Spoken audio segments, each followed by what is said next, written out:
कार्तिक महीने की शुक्ल पक्ष की तृतीया तिथि को हमने श्रवण किया कि दामोदर लीला के पीछे श्री वल्लभाचार्य जी जो चौथा कारण बताया था वो था कि किस प्रकार इस लीला को श्रवण करने से हमारा मन संसार से हटकर भगवान में लग जाता है। और आज की कथा में प्रवेश करने से पहले 2 मिनट भगवान नाम संकीर्तन मिलजुल कर आनंद के साथ करते हैं। हरे कृष्ण कृष्ण कृष्ण हरे हरे, हरे राम राम राम हरे हरे।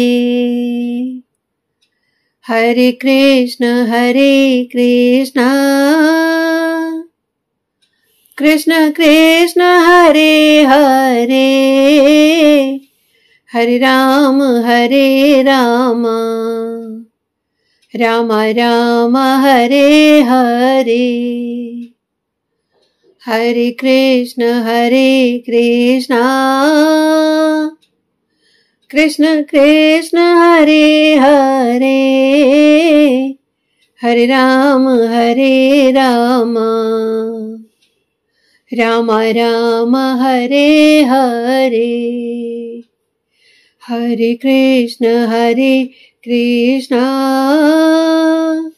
कृष्ण कृष्ण हरे हरे, हरे राम राम राम हरे हरे।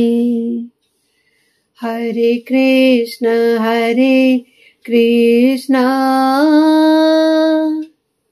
कृष्ण कृष्ण हरे हरे, हरे राम राम राम हरे हरे। तो आइए भाव सहित आज की कथा में प्रवेश करते हैं। श्री वल्लभाचार्य जी अपनी सुबोधिनी में भगवान श्री कृष्ण की दामोदर लीला का 5वां कारण बताते हुए कहते हैं कि भगवान अपने विरुद्ध धर्माश्रय गुण को दिखाने के लिए ये दामोदर लीला करते हैं। अब ये विरुद्ध धर्माश्रय गुण क्या होते हैं कि जो एक ही समय में 2 विरुद्ध धर्म जिसके भीतर विराजते हैं उसको भगवान कहा जाता है। तो इन विरुद्ध धर्माश्रय गुणों को हम कैसे समझें? कौन कौन से गुण दिखाए भगवान ने अपने इस लीला में? एक तो भगवान ने ये दिखाया कि मैं अणु से भी अणु हूं और मैं विभु से भी विभु हूं। विभु कहते हैं कि सर्वव्यापक, विराट, महान, और अणु कहते हैं बहुत छोटा। तो भगवान श्री कृष्ण जब यशोदा मैया से बंधते नहीं हैं, मैया रस्सी पे रस्सी जोड़ती जा रही है, लेकिन फिर भी हर बार बांधने पर भगवान बंध नहीं पाते और 2 अंगुल का अंतर रह जाता है। अब ये लीला कब हुई थी? जब भगवान की आयु मात्र यही कोई 3 या 4 वर्ष की थी। तो भगवान इसमें दिखाना चाहते हैं कि देखो मैं तो छोटा सा बालक हूं, लेकिन फिर भी रस्सी पर रस्सी जोड़ने पर भी भगवान नहीं बंध पा रहे हैं। तो यहाँ भगवान ये दर्शन कराते हैं कि भले ही मैं छोटा हूं, लेकिन मैं बहुत विराट भी हूं, मैं बहुत विशाल हूं, मैं बहुत महान हूं। अरे मैं तो सर्वव्यापक हूं, मैं बंधने में नहीं आ सकता हूं। तो यहाँ भगवान ने एक ही साथ अपने 2 गुण, यानी इसको कहा जाता है विरुद्ध धर्म आश्रय गुण।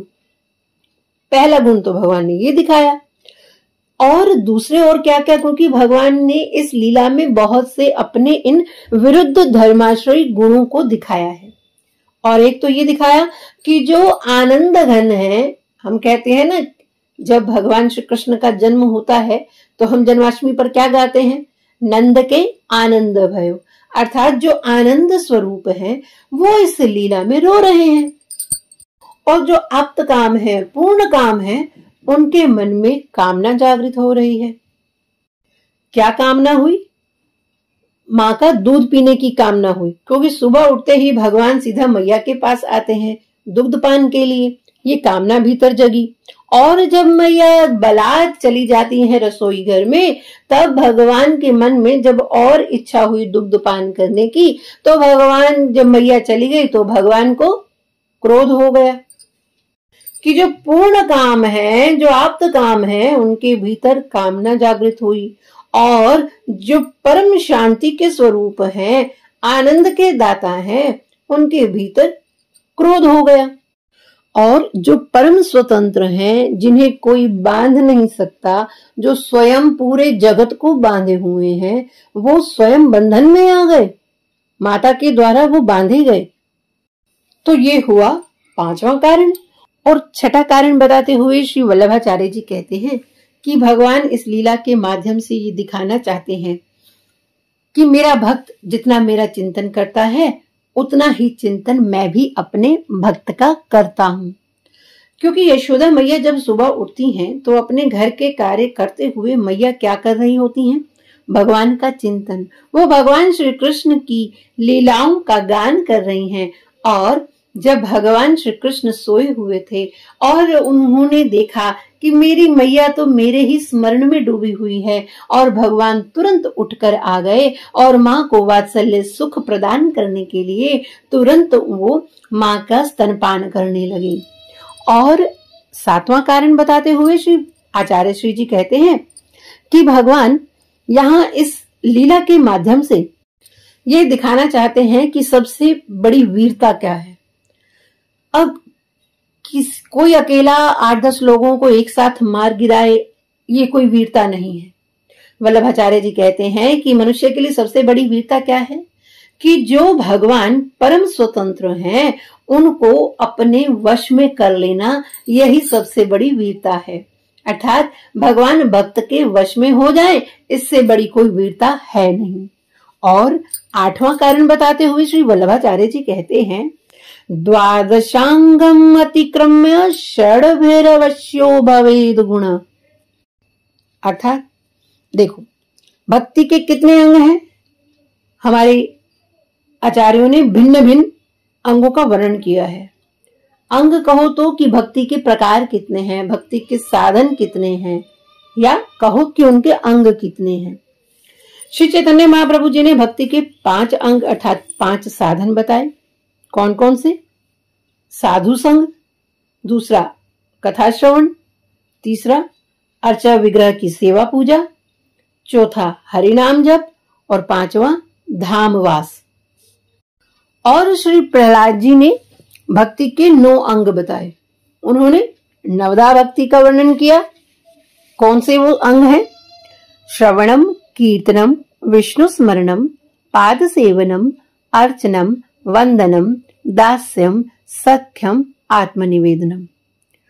ये हुए भक्ति के 9 अंग जो श्री प्रहलाद जी ने बताए। और भगवान श्री राम जी ने कितने अंग बताए हैं? भगवान श्री राम जी ने माता शबरी को श्री रामचरितमानस में भक्ति के 10 अंग बताए। तो जो प्रहलाद जी द्वारा जो 9 अंग बताए गए हैं, ये तो नवधा भक्ति है ही, इसमें भगवान श्री राम जी एक और जोड़ देते हैं। वो क्या है? वो पहला ही उसमें आया है, प्रथम भक्ति संतन कर संगा। तो ये 9 भक्ति तो है ही, श्री राम जी ने इसमें एक और जोड़ दी और कहा माता शबरी से कि हे मैया, आपके भीतर तो नवधा भक्ति विराजमान है। कैसे विराजमान है? क्योंकि यहाँ भगवान ने जो पहली भक्ति कह दी कि प्रथम भक्ति संतन कर संगा, कि हे मैया, आपने शबरी मैया ने मतंग ऋषि जी का संग किया, तो संतों का संग करने से स्वतः ही नवधा भक्ति उस भक्त के अंदर आ जाती है। ऐसे ही देवहूति मैया ने अपने पुत्र से जब कहा कि आप मुझे जो है ज्ञान कराइए कपिल भगवान से, जो कि उनके पुत्र हैं, तब उन्होंने भी यही कहा था कि मैया, आपको कुछ भी करने की जरूरत नहीं है, बस आप तो भक्तों का संग कर लीजिए, फिर सब भक्ति अपने आप भीतर प्रवेश कर जाती है। और यही कारण कि श्री राम जी भी माता शबरी को यही कहते हैं कि आपके अंदर तो मैया सारी की सारी नवधा पूरी 9 भक्तियां आपके भीतर हैं, क्यों? क्योंकि आपने एक भक्ति की, प्रथम भक्ति संतन कर संगा। और श्री रूप गोस्वामी जी ने भक्ति के 64 अंग बताए। और जैसे कुछ लोग कहते हैं ना कि गौ माता की सेवा करना, ये कहाँ लिखा है, तो वो इन 64 अंगों के भीतर ही आता है। जैसे कि तुलसी मैया की परिक्रमा करना, मंदिर की परिक्रमा करना, गोवर्धन की परिक्रमा करना, ये सब तो नवदा भक्ति में नहीं है। तो ये सब रूप गोस्वामी जी ने 64 अंग में विस्तार से यहाँ वर्णन किया हुआ है। और ऐसे ही श्री वल्लभाचार्य जी ने भक्ति के 12 अंग बताए हैं।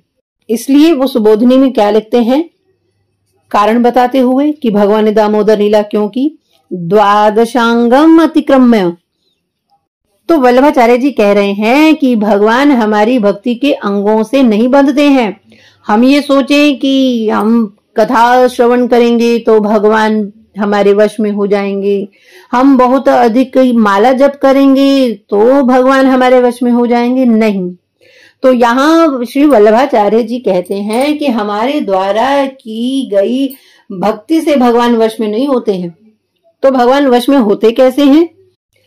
षड्भिर्वश्यो भवेद गुण, अर्थात वल्लभाचार्य जी कह रहे हैं कि जो हम 12 प्रकार की भक्ति करते हैं, द्वादशांगम अतिक्रम्य, यानी भगवान हमारे इन 12 प्रकार की गई भक्ति से वश में नहीं होते। वो वश में कैसे होते हैं? बोले षड्भिर्वश्यो भवेद गुण, अर्थात कि जो भगवान के भीतर जो 6 गुण हैं, भगवान उनकी वजह से, भगवान के भीतर 6 गुण जो हैं उनमें से किसी एक गुण से भगवान भक्त के वश में हो जाते हैं। तो भगवान के भीतर वो 6 गुण कौन से हैं?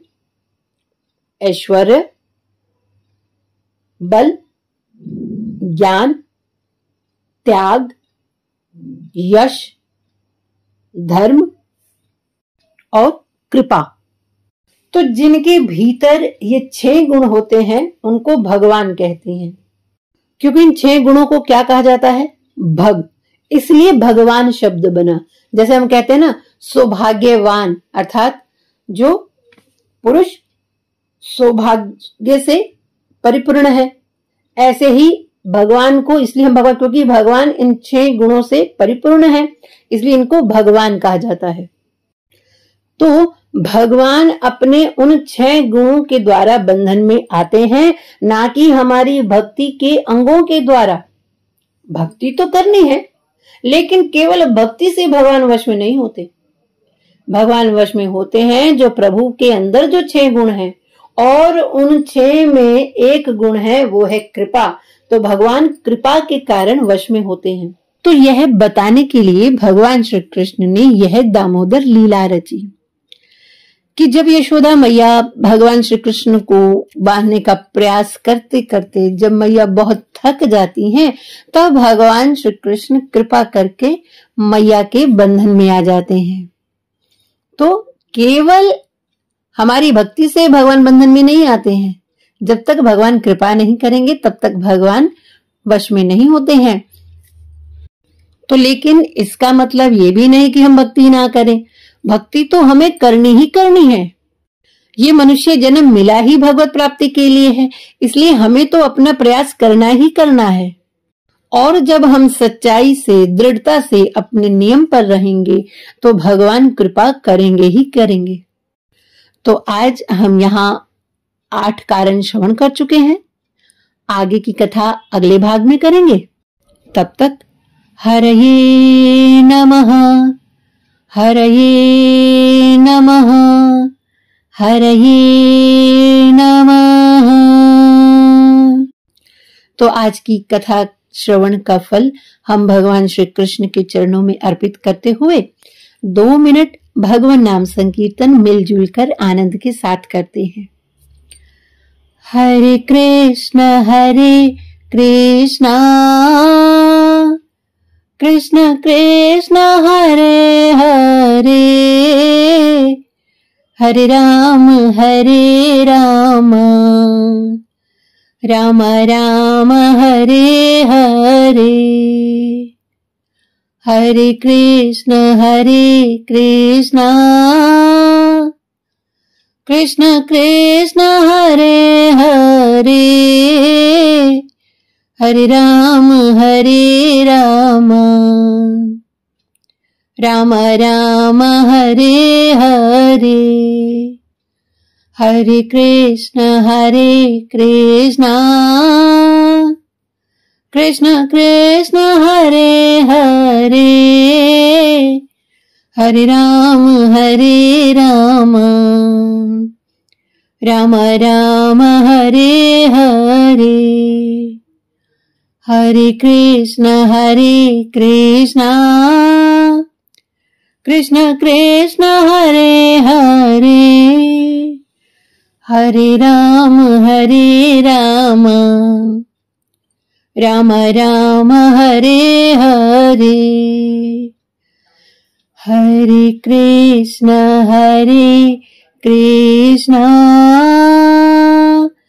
कृष्ण कृष्ण हरे हरे, हरे राम राम राम हरे हरे। बोलिए भक्तवत्सल भगवान की जय।